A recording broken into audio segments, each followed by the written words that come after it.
Masaya ka na ba?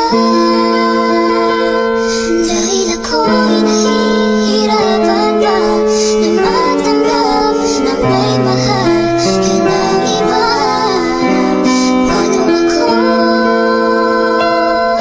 kung sa'yo pa rin nagsusumamo? Hanggang kailan ako mababalik Slicks Beats Productions. sa'yo? Alam kong binigay ko ang lahat, ginawang magpusang matapat ikaw at ako. Tayo lamang dalawa, magkaharap pinangako sa isa't isa, diba?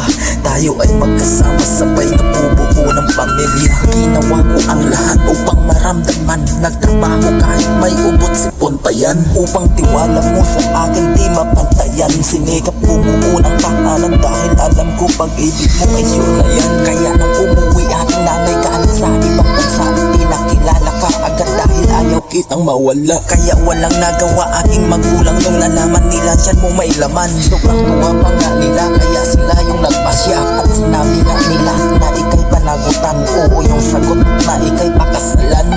Nung nalaman mo aking desisyon, kaya Masaya ka na ba? Dahil ako'y nahihirapan pa na matanggap na may mahal ka ng iba.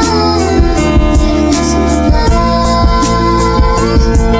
mas pinili mong saktan ako at sumama ka sa iba. Sa iba.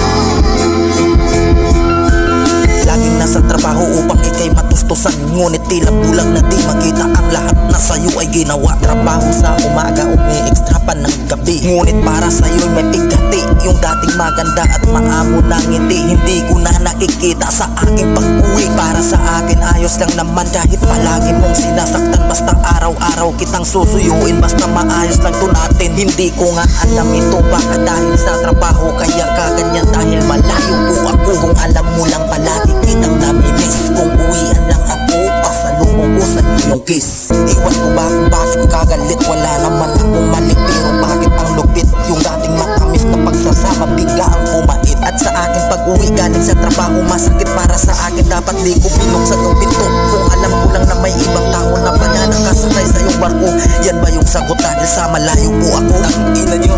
Masaya ka na ba?